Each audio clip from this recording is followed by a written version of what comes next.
अमेरिकी सदर ने फॉक्स न्यूज़ से गुफ्तगू करते हुए कहा है कि उम्मीद है कि ईरान जल्द मान जाएगा। ईरान से अब मज़ीद मुशावरत टेलीफोन पर ही होगी। इस हवाले से एंकर पर्सन जुल्करनैन हमारे साथ मौजूद हैं। जुल्करनैन, ट्रंप ने एक बार फिर से कहा है कि अब जो है मुज़ाकरात की बात तो उन्होंने की है, लेकिन उन्होंने कहा कि अब टेलीफोन पर ही सारे मामलात होंगे, टेलीफोन पर ही बात होगी। हाँ जी, बिल्कुल। इसके अगर हाइंडसाइड पे हम बात करें तो डोनाल्ड ट्रंप लगता है कि जिस तरह हमने कोई ऑस्टेरिटी मेजर्स लिए हैं पेट्रोलियम प्राइसेस के बाद और ये सारे मामला जिस तरह के, तो लगता है कि वो उसका फ्यूल सेव करना चाह रहे हैं, डेलीगेशन को पाकिस्तान नहीं भेजना चाह रहे। लेकिन खैर, जोक से पार्ट, इनफैक्ट जो फॉरेन मिनिस्टर हैं इनके ईरान के, अराक्ची साहब, अब्बास अराक्ची साहब, जिस तरह वो आए कल था कि उनका होगा यहाँ पे डायरेक्ट वन ऑन वन मुलाकात हो जाए। मीन एक तरफ ईरान, दूसरी तरफ यूएस, वो मामला नहीं हुआ। वो चले गए ओमान और आज फिर पाकिस्तान आए हैं और कल उनकी मीटिंग है मॉस्को में पुतिन के साथ।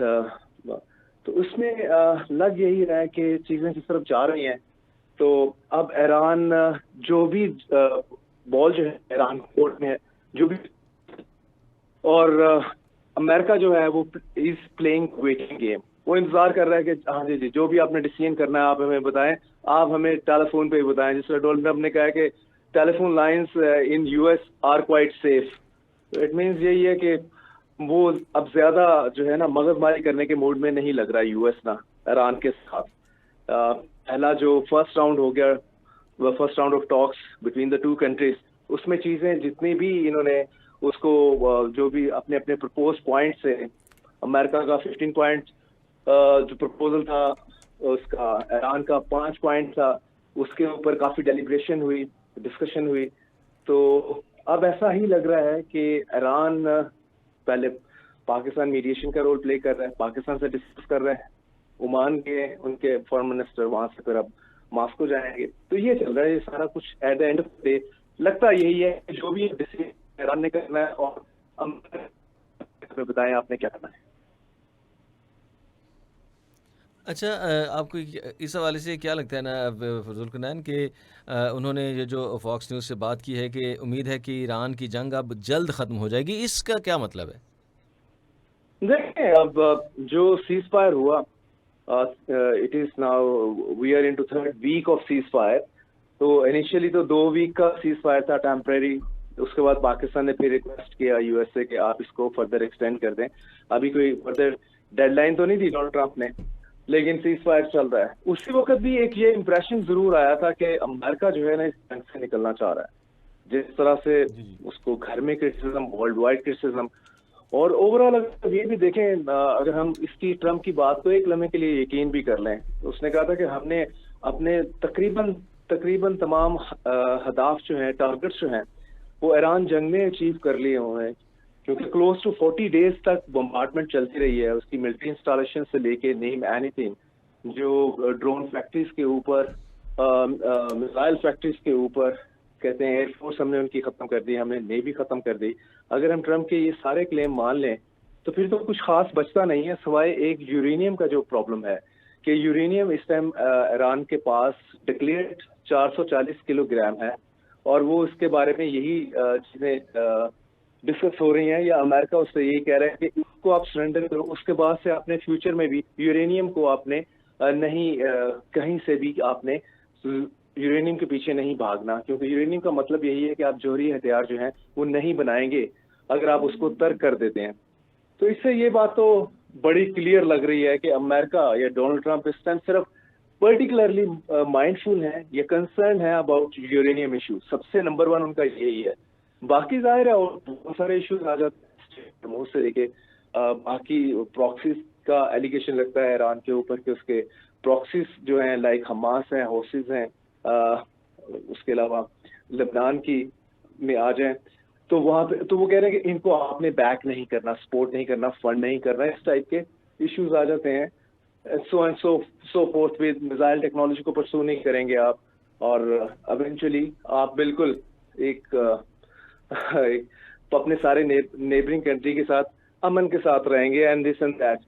तो उसके बाद अमेरिका जो है इन रिटर्न ईरान के ऊपर से सैंक्शंस यानी कि तमाम किस्म की पाबंदियां उठा देगा। ईरान अपनी ऑयल की जो है एक बड़ा प्रोड्यूसर है, सारी दुनिया में ऑयल बेचे, और उसके बाद वो कहता है कि जी ईरान दोबारा रीबिल्ड करे अपने आप को, खुशहाली आए।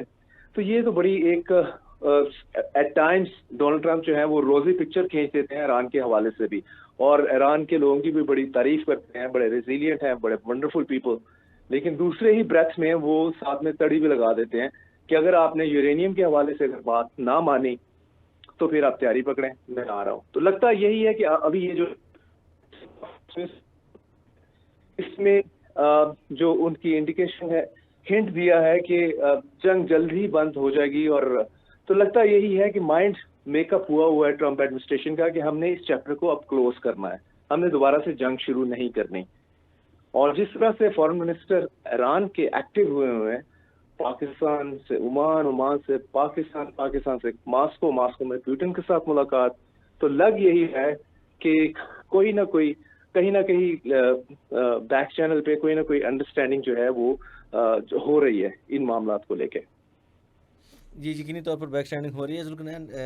आपको याद होगा कि जॉर्ज डब्ल्यू बुश हो गए या फिर बराक हुसैन ओबामा हो या फिर इवन अभी जो बाइडन हो, ये तीनों सदूर थे। और तीनों दफाई माहिरीन यही कहते हैं कि जी तीनों सदूर को ये बताया गया, उनसे कहा गया, रिक्वेस्ट की गई याहू की जानिब से कि आप जो है ईरान पर अटैक करें। लेकिन उन तमाम तीनों सदूर ने, जिनका मैंने अभी नाम लिया, दिफाई माहिरीन ये कहते हैं कि उन्होंने इनकार किया। लेकिन अब ट्रंप को क्या ये सूझी कि ये जो है वो बिना सोचे समझे तो खैर नहीं कह सकते हम कि जनाब ये जो है ये ईरान पे चढ़ दौड़ा।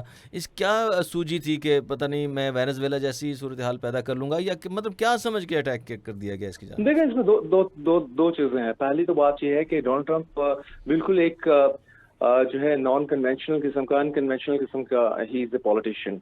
तो वो एक रवायती सियासतदान नहीं है। और दूसरी जानब जब वो री इलेक्ट हुए हैं सेकंड टर्म के लिए, तो एक इम्प्रेशन ये भी उसमें बहुत आया था कि ज्यूइश लॉबी ने उनके ऊपर बहुत इन्वेस्ट किया है हर तरफ, और इवेंचुअली कि वो इलेक्ट हो जाएं। क्योंकि आपने अगर इनकी देखें, पहली टर्म में डोनाल्ड ट्रंप का बड़ा नाम बना है, उसने इकोनॉमी को एड्रेस किया था। उसके 4 साल के पीरियड में 2016 से 20 तक अमेरिका ने प्रोग्रेस किया, इकोनॉमी उसकी राइज की। और यही एक मेजर रीजन भी थी जब ये दोबारा से 2024 में जो है इलेक्शन हुआ है, और इसमें ये इनका एक बहुत प्लस पॉइंट की। तो सेकंड टर्म के बाद चूंकि इनके कॉन्स्टिट्यूशन के मुताबिक तीसरी टर्म के लिए कोई नहीं आता प्रेसिडेंट, 2 टर्म में ही मैक्सिमम वो कर सकता है। तो डोनाल्ड ट्रंप चूंकि अलाइन विद ज्यूइश लॉबी, तो वो चांस ले गए अपना, ईरान का अब्लाइज कर दिया नेतन्याहू को या इसराइल को, क्योंकि उन्हें पता मैंने अगली टर्म तो मेरी है नहीं। अगर यही मामला फर्स्ट टर्म उनकी होती तो मैं आपको बता दूं वो कभी भी ये मिस एडवेंचर ना करते। उन्हें अपनी अगली टर्म, क्योंकि कोई भी प्रेसिडेंट ले लें, एनीवन, चाहे ओबामा हो या पीछे चले जाएं बुश हो, क्लिंटन हो, ये कोई बंदा चांस नहीं लेता फर्स्ट टर्म में इस तरह का बड़ा मिस एडवेंचर, या जो पता हो कि ये अगर it reflects poorly on him तो वो आगे चल के वो री इलेक्ट नहीं हो सकता। तो वो चूंकि इन्हें पता कि मेरी सेकंड टर्म है और ज्यूइश लॉबी के साथ इनकी अलाइनमेंट है, तो ये one of the major reason जिस वजह से इन्होंने इतना बड़ा है मिस एडवेंचर किया। टोटल अनकॉल्ड फॉर वॉर है, पूरा अमेरिका बात कर रहा है इस पे। और देखें इसी में ही ये खुद भी बात करते हैं कि नेटो जो है वो मेरे साथ नहीं है, मैं नेटो के साथ नहीं हूँ, आपके सामने ही है। यूरोप ने रिफ्यूज कर दिया इनके साथ खड़ा होने में इस जंग में, क्योंकि नजर आ रहा है कि जंग बनती नहीं थी। जी, यकीनी तौर पर जुल्कनैन जो है वो नेटो जो है उन्होंने इसके साथ खड़ा होने से इनकार कर दिया। और इस बात की जो तस्दीक जो है खुद ट्रंप जो है वो कर रहा है कि मेरे साथ नेटो इस जंग में नहीं रहा। अच्छा, आपने बात की अपनी गुफ्तगू में जिक्र किया ईरानी पीपल के हवाले से, जैसे जिस तरह से ट्रंप का जो है वो एक स्टांस है कि जी बड़े ब्रिलियंट हैं, बहुत इंटेलिजेंट लोग हैं। लेकिन यही बात उन्होंने यहाँ पर भी की है कि जी ईरान के कुछ मुज़ाकरातकार जो हैं वो बड़े समझदार हैं, लेकिन कुछ जो हैं वो नहीं हैं। तो हम ये चाहते हैं कि कहीं ना कहीं जाके नतीजा निकले। तो ये समझदार किन को कह रहे हैं और जो ना समझ है ये किन को कह रहे हैं? हाँ जी, बिल्कुल सीधा सीधा इशारा उनकी तरफ ही है। जो इनका समझदार वालों में अब्बास अरागची जो या प्रेसिडेंट इनके मसूद पेज़ेश्कियान, और ना समझदारी की तरफ उनका इशारा वो पासदारान इनकलाब की तरफ है। बेसिकली हार्डलाइनर और जो है हार्डलाइनर्स की तरफ इसका इशारा है, ना समझदारी के पॉइंट ऑफ व्यू से। तो लेकिन देखिए, मसला यही है कि अगर आप ईरान के put yourself into the shoe of Iran, तो भाई आप ईरान ने सारा जो जंगबंदी का उसने अपना इंटरेस्ट देखना है। उसने ये नहीं देखना कि इसके बाद परमानेंट सीज फायर हो जाए, एग्रीमेंट मैं कर लूं, लेकिन एग्रीमेंट ऐसा हो जो कि एक उसके लिए, ईरान के लिए एज ए होल वो काइंड ऑफ एक एम्बैरेसमेंट का परमानेंट सोर्स ऑफ एम्बैरेसमेंट बन जाए। तो वो ये इस तरह का कोई एग्रीमेंट नहीं करेगा। तो आपको पता है उनकी सिविलाइजेशन 5000 ईयर बियॉन्ड है, और तो एक रेजिलियंट नेशन है, और अभी भी सेल्फ रिस्पेक्ट उनकी टॉप पे है। जितना कुछ तबाही हो गई, they are not begging from the world, अभी भी खड़े हैं हर तरह से वो। तो इसलिए ईरान जो है वो तभी तो इतना डिले हो रहा है, वरना तो आपके सामने ही है। फर्स्ट राउंड ऑफ टॉक्स को हुए भी जो है वो 2 वीक्स हो गए। उसके बाद तो इम्प्रेशन यही था। सेकंड राउंड जो है, इवन डोनाल्ड ट्रंप ने कहा था जो पास्ट मंडे था कि इसमें लाइकली है, फिर उसने फ्राइडे की डेट दी, उसमें भी नहीं हुआ। तो इसकी ना होने की रीजन यही है कि ईरान भी जो चाह रहा है एग्रीमेंट, वो कह रहा है कि इसमें आप जो मेरा इंटरेस्ट है मैं उसको जरूर प्रोटेक्ट करना है। अगर आप मुझसे वो चीज मांगेंगे जो मैं नहीं दे सकता, तो ठीक है, गेट रेडी फॉर वॉर। जी बिल्कुल, वही न्यूक्लियर डस्ट के हवाले से भी बात हुई है, क्योंकि बाकी जैसे आपने अपनी गुफ्तगू में भी देखिए, न्यूक्लियर जिक्र डस्ट किया तो कि मेन बाकी सारे मामला तो अगर ये कहते हैं कि जी हम जंग जीत चुके हैं, है। मकासद हासिल हो चुके हैं, तो आज आके फिर वो न्यूक्लियर डस्ट रह जाती है। वो कहते हैं जी अब अगर ईरान हमसे बात करता है तो हम इस मुज़ाकरात में न्यूक्लियर को जो है वो भी मुज़ाकरात का हिस्सा बनाएंगे। क्या मुज़ाकरात का हिस्सा बनाना चाहते हैं ये? देखिए जैसा न्यूक्लियर डस्ट या यूरेनियम की बात है, देखिए इसके अलावा भी जो इश्यूज है ना, अमेरिका उसमें भी पड़ गया हुआ है। लाइक अगर स्टेट ऑफ हॉर्मुज़ इससे पहले ये टॉक्स को ये चीज ज्यादा डोमिनेट नहीं कर रही थी, अब ये मुज़ाकरात को ये चीज डोमिनेट कर रही है। जो आबनाए हॉर्मुज़ है, इसके हवाले से जो ईरान का कंट्रोल है, तो वो अमेरिका नहीं चाह रहा कि वही जो 35 किलोमीटर की पट्टी है सी की, समुंदर की, तो वो उस पट्टी के ऊपर जो है उसके मॉनिटर या इंटरनेशनल मॉनिटर्स वो वहां पे बैठे, या वो उनकी ज़ेरे निगरानी चले वो सारी बेल्ट जो है, ना कि ईरान होली सोली उसके ऊपर बैठा हो और वहां पे मिलियंस ऑफ डॉलर कमाए, और साथ में जब चाहे उसको बंद कर दे, जब चाहे खोल दे। तो वो ये कंट्रोल जो सोली ईरान की उसमें आ रहा है, तो वो ईरान से वो स्नैच अवे करे। तो ईरान कैसे उसको दे सकता है, ठीक है ना। और इसी तरह लेबनान की अभी लेबनान में जो सीज फायर हुआ है हिजबुल्ला और इसराइल में, या लेबनान और इसराइल में, जिसकी violation every now and then Israel कर भी है, तो ईरान जो है बिल्कुल प्रोटेक्ट करना चाह रहा है जो है लेबनान के लोगों को from the onslaught of Israel. तो उसके हवाले से भी इस मतलब चीजें और भी हैं। ये डोनाल्ड ट्रंप साहब जो हैं, ये बार बार न्यूक्लियर डस्ट की, यूरेनियम की बात करके बाकी सारी चीजें गोल कर जाते हैं एट द सेम टाइम, लेकिन मसाइल और भी हैं।